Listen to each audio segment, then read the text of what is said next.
Assalamualaikum warahmatullahi wabarakatuh. Perkenalkan, saya Hilma Putri Vidiandini, Sarjana Perikanan Magister Sains. Saya sebagai dosen di Program Studi Budidaya Perairan, Jurusan Perikanan dan Kelautan, Fakultas Pertanian, Universitas Lampung. Di program studi ini, saya mengajar mata kuliah Mikrobiologi Aquakultur, Hama dan Penyakit Ikan, Manajemen Kesehatan Ikan, Imunologi, dan Teknik Karantina Ikan sesuai dengan keilmuan dan bidang keahlian saya. Pada kesempatan ini, saya akan memaparkan salah satu mata kuliah yang saya ampu, yaitu Hama dan Penyakit Ikan. Mata kuliah Hama dan Penyakit Ikan ini memiliki kode mata kuliah BDI 620209. Mata kuliah ini memiliki bobot 3 SKS, di mana 2 SKS teori dan 1 SKS praktikum yang diberikan kepada mahasiswa semester 4 program studi budidaya perairan. Mata kuliah Hama dan Penyakit Ikan ini mempelajari jenis-jenis hama dalam budidaya perairan, konsep terjadinya penyakit pada ikan, pembagian macam-macam penyakit infeksi maupun non-infeksi yang menginfeksi ikan, siklus hidup, serta patogen penyebab penyakit pada ikan. Capaian pembelajaran mata kuliah ini yaitu yang pertama, mahasiswa mampu menjelaskan definisi penyakit dan konsep terjadinya penyakit pada ikan. Yang kedua, mampu menjelaskan hama dalam budidaya ikan. Yang ketiga adalah mampu menjelaskan dan mengidentifikasi jenis-jenis parasit yang menginfeksi ikan. Yang keempat, mampu menjelaskan dan mengidentifikasi penyakit bakterial pada ikan. Yang kelima, mampu menjelaskan dan mengidentifikasi jenis-jenis penyakit virus pada ikan dan udang. Yang keenam, mampu menjelaskan dan mengidentifikasi penyakit jamur pada ikan. Yang ketujuh, mampu menganalisis penyakit koinfeksi. Dan yang terakhir adalah mahasiswa mampu menganalisis penyakit non-infeksi. Kemudian untuk materi pembelajaran dalam mata kuliah Hama Penyakit Ikan ini, yang pertama adalah pendahuluan yang meliputi ruang lingkup hama dan penyakit ikan. Yang kedua adalah definisi penyakit dan konsep munculnya penyakit pada ikan. Yang ketiga adalah hama dalam budidaya ikan. Yang keempat, penyakit yang disebabkan oleh parasit. Yang kelima, penyakit bakterial pada ikan. Yang keenam, jenis-jenis penyakit virus pada ikan. Yang ketujuh, jenis penyakit virus pada udang. Yang kedelapan, penyakit jamur pada ikan dan udang. Yang kesembilan adalah jenis-jenis penyakit koinfeksi. Dan yang terakhir adalah jenis-jenis penyakit non-infeksi. Metode untuk pembelajaran teori yang saya gunakan yaitu yang pertama, metode ceramah dan diskusi dengan menggunakan PowerPoint yang dilakukan secara luring di kelas. Media pembelajaran lain yang saya gunakan yaitu aplikasi Kahoot, Quizizz atau Mentimeter untuk kegiatan kuis atau pretest dan posttest. Manfaat penggunaan media pembelajaran visual ini dapat menarik dan mengarahkan perhatian pembelajaran untuk berkonsentrasi kepada isi pelajaran yang berkaitan dengan makna visual yang ditampilkan. Untuk metode dalam pembelajaran praktikum yaitu demonstrasi, simulasi, dan praktek langsung di laboratorium. Saya membentuk small group discussion di mana dalam satu kelas saya bagi menjadi beberapa kelompok kecil agar mahasiswa berlatih dalam menyelesaikan project team. Model pembelajaran dalam mata kuliah Hama dan Penyakit Ikan ini yaitu project based learning, di mana dalam kegiatan praktikum mahasiswa diberi project dalam kelompok untuk mencari dan mengidentifikasi, kemudian membuat preparat parasit, mengisolasi bakteri maupun virus. Kemudian saya juga memanfaatkan aplikasi e-learning atau Learning Management System VClass yang difasilitasi oleh Universitas Lampung agar mahasiswa dapat dengan mudah mengakses modul pembelajaran, modul praktikum, referensi, serta memudahkan mahasiswa dalam pengumpulan tugas maupun laporan praktikum. Dalam proses interaksi ini, saya mendorong mahasiswa untuk aktif bertanya, menjawab pertanyaan, berdiskusi, maupun berbagi pengalaman baik secara lisan maupun tulisan melalui aplikasi WhatsApp. Evaluasi proses pembelajaran mata kuliah Hama dan Penyakit Ikan sudah dijelaskan pada saat pertemuan pertama, yaitu pada saat penyampaian kontrak perkuliahan dengan mahasiswa. Adapun evaluasi yang harus dilalui mahasiswa baik dalam proses pembelajaran maupun setelah pembelajaran, yaitu berupa kuis, tugas terstruktur, hasil project based learning, aktivitas partisipatif, ujian 1 yang dilaksanakan pada pertemuan ke-6, ujian kedua atau UTS dilaksanakan pada pertemuan ke-11, ujian akhir semester yang dilaksanakan pada pertemuan ke-16, serta praktikum yang meliputi pretest, posttest, laporan praktikum, dan ujian praktikum.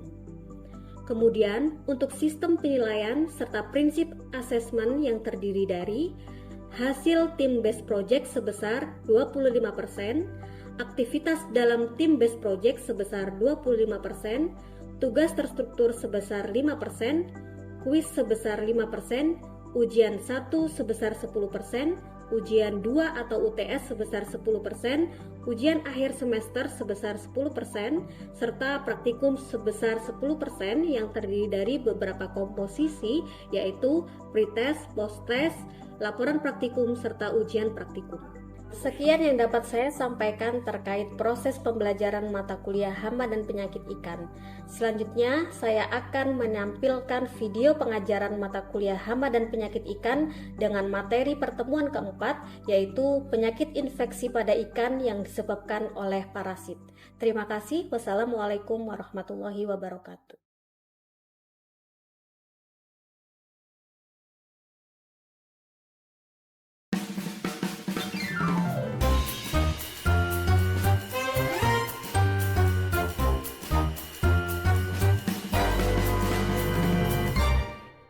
Bismillahirrahmanirrahim. Assalamualaikum warahmatullahi wabarakatuh.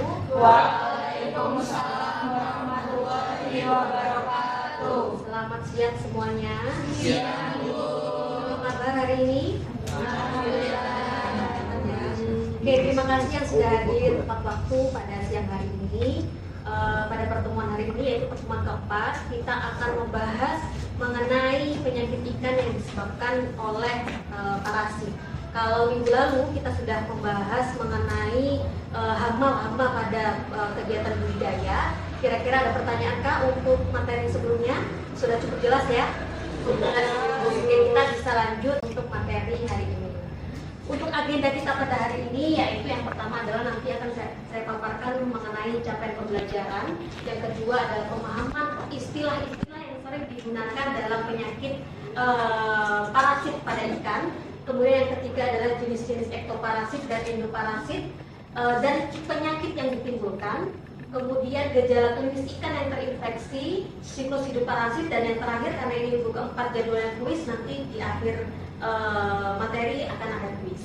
Oke, untuk capaian pembelajaran pada pertemuan hari ini, yaitu yang pertama, kalian diharapkan dapat menjelaskan pengertian parasit itu apa. Kemudian yang kedua, kalian bisa membedakan antara ektoparasit dan endoparasit. Kemudian yang ketiga adalah menjelaskan contoh parasit pada ikan. Kemudian menjelaskan siklus hidupnya dari masing-masing parasit itu dan menganalisis gejala klinisnya, serta kalian dapat menganalisis dampak atau dampak yang disebabkan karena infeksi parasit tersebut. Oke, sebelum memasuki materi, kira-kira ada yang tahu nggak parasit itu apa? Silakan tunjuk tangan kita. Ada yang tahu apa itu parasit? Atau apa yang kalian ketahui atau yang kalian pahami tentang endoparasit atau ektoparasit? Apa perbedaan? Silakan. Siapa yang tahu? Silakan. Bisa. Yang kita tahu tentang parasit itu dia organisme yang hidupnya dia bergantung pada inang.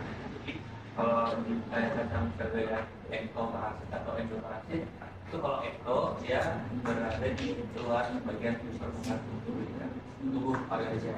Kan kalau endo dia berada di pada organ dalam. Organ dalam dari inangnya. Ya. Oke. Ada yang sependapat atau yang ada yang ingin menambahkan? Silakan. Silakan. Ya, menurut saya pribadi pengertian parasit kurang lebih sama, udah dijelaskan sama Ustaz. Cuma sedikit menambahkan bahwa parasit itu merupakan organisme yang dapat merugikan atau yang bisa merugikan di suatu tempatnya, Bu, yang dia hinggapi gitu. Untuk perbedaan ekto dan endoparasitnya sendiri, ketika ekto itu dia berada di luar posisinya, Bu, di luar tubuh ikan semisal. Dan ketika untuk endoparasit itu berada di dalam, Bu. Di dalam. Oke, sependapat semua dengan jawaban Ustaz dan Kaju? Oke, jadi kalau untuk parasit memang dia hidupnya itu sangat tergantung pada inangnya, ya. Jadi dia harus menempel atau baik itu dalam satu siklus hidupnya atau keseluruhan siklus hidupnya. Kemudian perbedaan ekto dan endo tadi, kalau ekto berarti dia di bagian luar tubuh, kalau endo itu berarti dia ada di dalam tubuh. Nah kalau misalnya parasit itu menempel pada insang atau menempel pada permukaan kulit, berarti kulit atau insang itu disebut apa? Ektoparasit, ya. Atau tempat melekatnya itu disebut dengan predileksi, ya. Predileksi adalah tempat dia melekat, ya, atau dia ada di mana, itu namanya predileksi. Oke, nah, ya, jadi istilah-istilah yang akan sering kalian temui pada saat pembahasan tentang parasit ini itu adalah host atau inang, ya. Host atau inang itu apa? Yaitu organisme tempat patogen itu menginfeksi. Apa itu patogen? Kalian masih ingat patogen itu apa? Bakteri, virus, organisme yang menyebabkan penyakit pada inangnya, gitu ya. Ada berapa kalau pada ikan patogen itu ada berapa? Apa saja? Bakteri, parasit, dan jamur. Oke, itu untuk inangnya. Nah, kalau predileksi adalah letak investasi dari parasit itu, apa ada di kulit atau di insang ataupun di dalam tubuhnya, gitu ya. Nah, kalau gejala klinis itu pasti pada saat kita mengamati apakah ada infeksi parasit, itu pasti yang pertama kita harus ketahui adalah gejala klinisnya. Apa itu gejala klinis? Yaitu gejala fisik secara luar, ya, secara luar, meliputi perubahan tingkah laku, itu bisa disebut dengan gejala klinis. Kemudian adanya lesi atau luka pada tubuh, kemudian ada perubahan morfologi dan juga anatomi dari ikan, itu namanya gejala klinis. Jadi kita bisa lihat baik itu secara kasat mata ataupun kita bisa lihat dengan secara mikroskopis. Nah, kemudian tadi ya ektoparasit dan endoparasit. Kalau ektoparasit itu di luar, dan kalau endoparasit menyerangnya dia ada di dalam. Nah, sekarang seberapa bahaya sih sebenarnya penyakit parasit itu? Kalau misalnya ada yang berpikir parasit itu sebenarnya kan kalau dilihat dari gejala klinisnya sebenarnya dia ringan, gitu ya, tidak terlalu parah dibandingkan dengan infeksi parasit atau infeksi bakteri ataupun virus, gitu ya. Tapi sebenarnya infeksi parasit ini merupakan jalan pintu masuk untuk infeksi oleh bakteri dan virus ataupun jamur. Jadi dia ini disebut infeksi primer kalau untuk parasit. Setelah dia menempel misalnya di luar tubuh, menempel pada kulit, kemudian dia membuat luka, nah itu akan rawan masuknya infeksi sekunder oleh bakteri atau virus. Biasanya yang memperparah itu memang infeksi sekunder, gitu ya. Tapi kalau untuk ikan-ikan hias, kira-kira berpengaruh nggak infeksi parasit ini? Berpengaruh. Apa pengaruhnya kira-kira kalau untuk ikan hias, ya? Berbeda dengan ikan konsumsi, meskipun ada luka, biasanya kan masih laku dijual. Tapi kalau ikan hias, kalau ada luka, biasanya entah itu harganya menurun atau malah tidak laku, gitu ya. Dari segi ekonominya seperti itu. Nah, ini adalah jenis parasit berdasarkan predileksi, ya. Tadi ada ektoparasit dan endoparasit. Kalau ektoparasit itu di luar, baik itu di kulit, kemudian insang. Jadi di insang itu termasuk ektoparasitnya. Kalau ada parasit yang menginfeksi insang, karena apa? Karena masih berhubungan langsung dengan air, karena overflow itu masih buka tutup, jadi air itu masih dapat masuk melalui insang, ya. Dengan kalau endoparasit, ya intinya yang ada di organ dalam, ya, baik hati, usus, kemudian ada ginjal, jantung, dan lain sebagainya. Oke, selanjutnya adalah jenis parasit berdasarkan habitatnya. Kalau dalam kegiatan budidaya, kita budidaya di mana saja? Jadi kalau berdasarkan habitatnya ada parasit yang menyerang ikan-ikan air tawar dan juga parasit yang menyerang ikan payau dan Oke. Nah, yang pertama ini adalah ektoparasit. Ektoparasit pertama ini adalah ektoparasit yang disebabkan oleh Ichthyophilus multifilis. Ini nama patogennya, Ichthyophilus multifilis. Nama penyakitnya apa? Nama penyakitnya yaitu penyakit bintik putih atau penyakit IF biasanya ya, atau white spot. Berbeda dengan white spot syndrome virus ya. Kalau WSSV pada udang itu karena virus ya. Tapi kalau white spot pada ikan itu disebabkan oleh ektoparasit. Nah, biasanya nama penyakit itu mirip dengan nama patogennya atau nama gejala klinisnya. Berarti kalau dilihat dari nama ini, berarti kira-kira gejala klinisnya seperti apa? Adanya bintik putih, ya makanya disebut white spot. Ya. Nah, parasit ini menempel pada lapisan lendir dan juga menghisap sel darah merah dan pigmen kulit. Jadi kalau untuk inang, jadi dia menyerangnya ikan apa saja, yaitu ikan-ikan air tawar. Ya, hampir semua ikan air tawar itu bisa diserang oleh parasit ini. Kemudian untuk predilasinya, tadi predilasinya di seluruh permukaan tubuh dan juga insang. Dari gejala klinisnya bisa kalian lihat di gambar, ya di gambar itu ada ikan nila gitu ya. Gejala klinisnya bintik putih di permukaan tubuh dan insang. Kemudian kalau dia menyerang insang, berarti apa gejala klinisnya?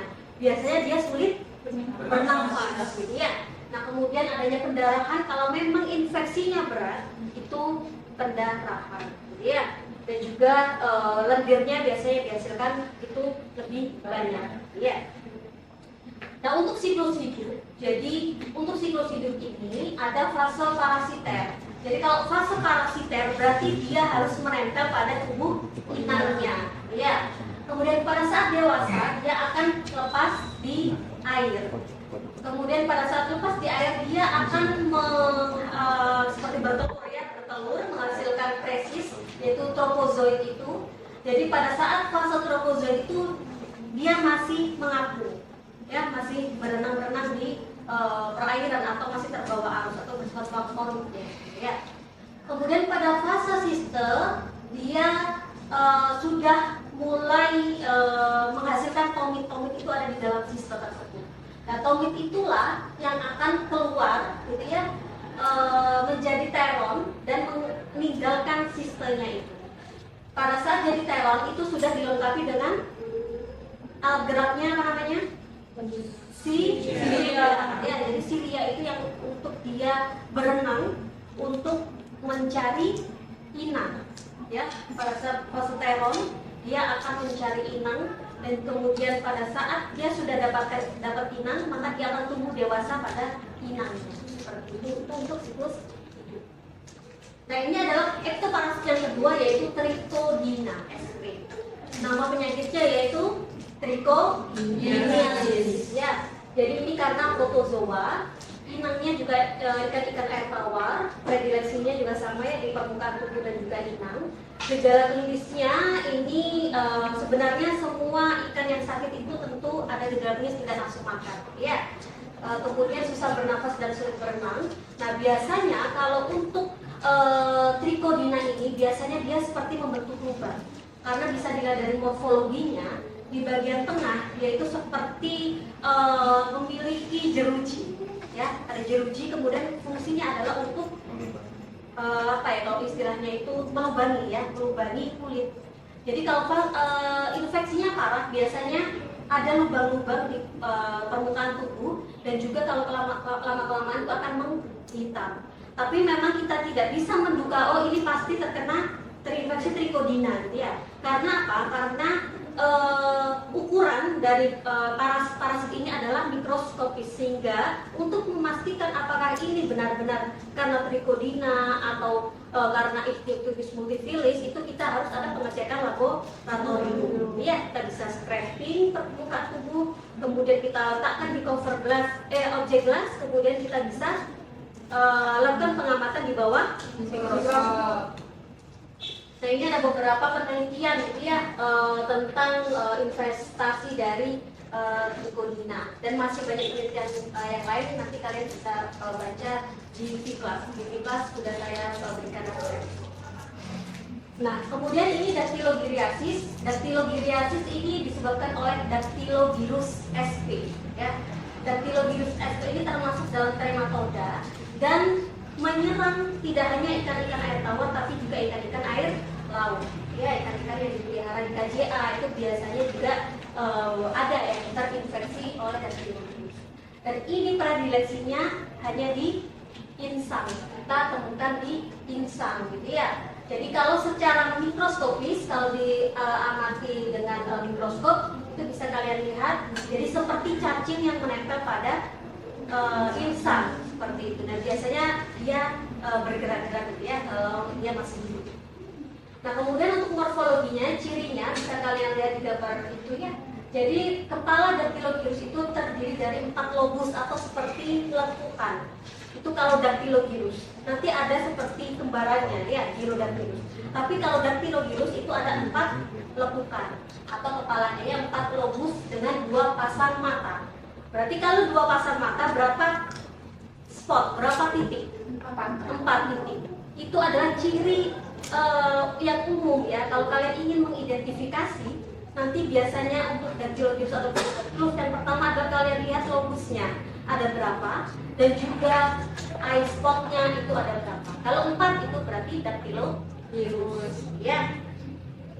Nah untuk siklus hidupnya ini perpindahan cacing dari ikan ke ikan dapat terjadi melalui kontak langsung. Maksudnya cacing ini adalah Dactylovirus itu ya, biasanya disebut cacing ikan.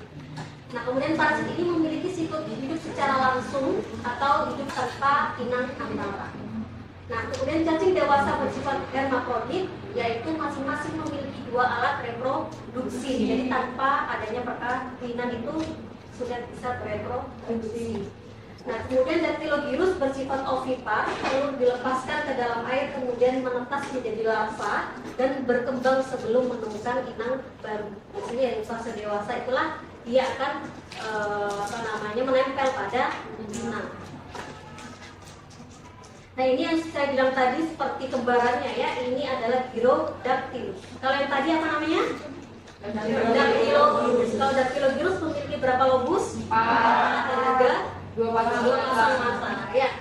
Nah kalau Gyrodactylus ini sama ya, dari monoplatyhelminthes monogenea, inangnya ikan air tawar dan laut. Kemudian predileksinya ada di insang ataupun juga ditemukan di permukaan tubuh. Nah, biasanya gejala klinisnya ya hampir sama ya. Kalau kita secara makroskopis biasanya juga kadang seperti bintik putih di insang. Kemudian kalau misalnya kita ingin amati Gyrodactylus atau Dactylovirus itu tidak bisa kita scraping karena dia sangat melekat. Kalau kita scraping atau kita kerok, maka yang terjadi adalah rusak malahan parasitnya ini. Jadi kita tidak bisa amati. Yang bisa kita lakukan adalah memotong insang. Jadi langsung kita potong lamela insangnya itu kita amati di bawah mikroskop. Ya. Nah kalau tampilan seperti itu kita amati dengan mikroskop elektron. Jadi seperti 4 dimensi bisa terlihat yaitu dia menempel. Coba dilihat ancornya gitu ya atau seperti jangkar gitu ya. Itu menempel pada insang seperti itu. Nah ini dilengkapi dengan 2 ancor yang 16 kali tepi marginal ya.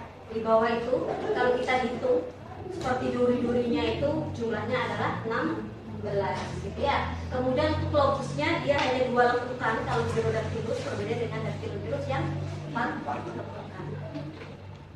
Nah ini perbedaannya antara Gyrodactylus dan Dactylovirus ya, 4 pasang mata, kemudian lobusnya juga berbeda jumlahnya. Oke, untuk parasit yang terakhir ini adalah Octolasmis. Octolasmis ini biasa menyerang krustase yang ada di laut, entah itu lobster atau rajungan dan kepiting juga. Ya, jadi kalau bisa kalian lihat pada gambar yang pertama ini, kira-kira Octolasmis ini menyerang apa?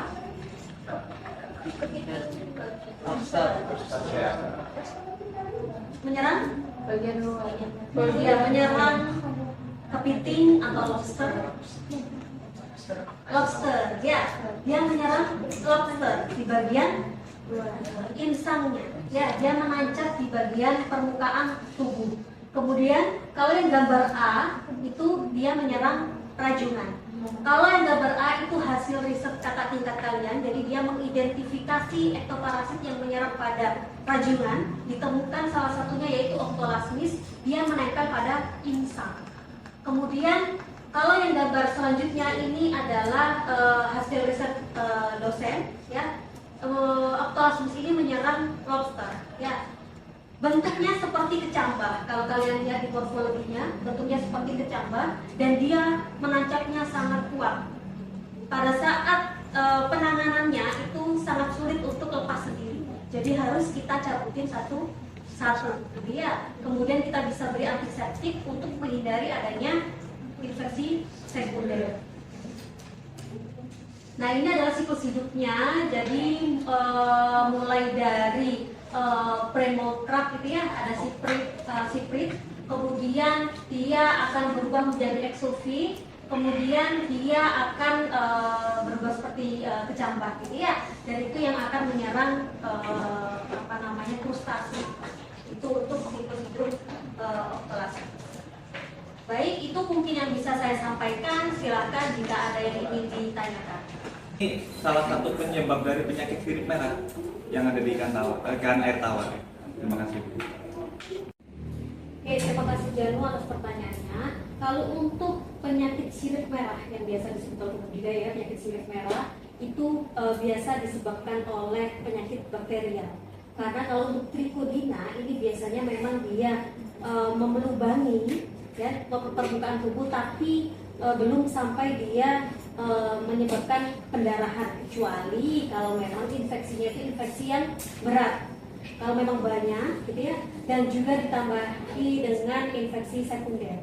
Tapi kalau untuk yang pembudidaya biasanya temukan, penyakit sirip merah itu disebabkan oleh Aeromonas hydrophila ya, atau bakteri ya.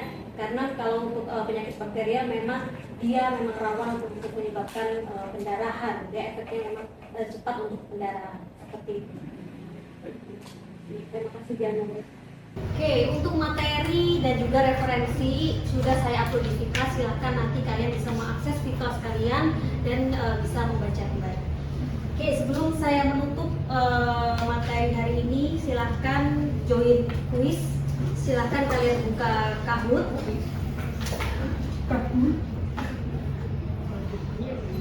Bisa stop. Oke, untuk kuis kali ini saya menggunakan Kahoot. Silahkan kalian masuk ke kahoot.it. Nanti kalian masukkan kode J. Kalian berikan nama asli ya. Oke, silakan masuk. Baru Janu yang masuk. Nah.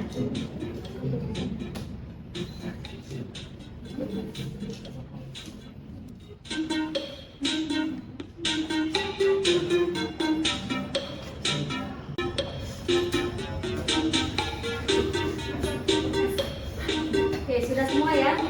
Baik, kita mulai kuis pada hari ini. Letak investasi parasit tersebut terdeteksi di halaman 1. Oke, ada 17 orang yang benar. Musab menyusul. Kok? Oke, nama eksplorasis pada gambar bawah ini. Silakan kalian cek logosnya.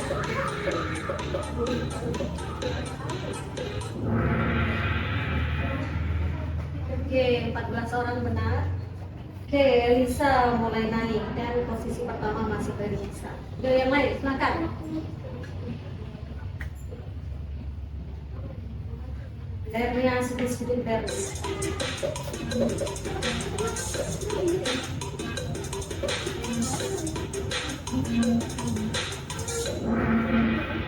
Ektoparasit yang menyerang rajungan di bawah.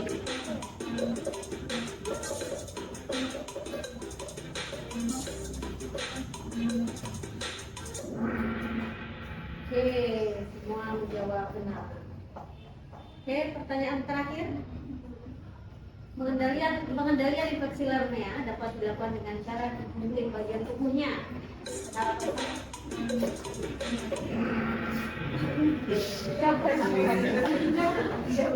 Oke, baiklah.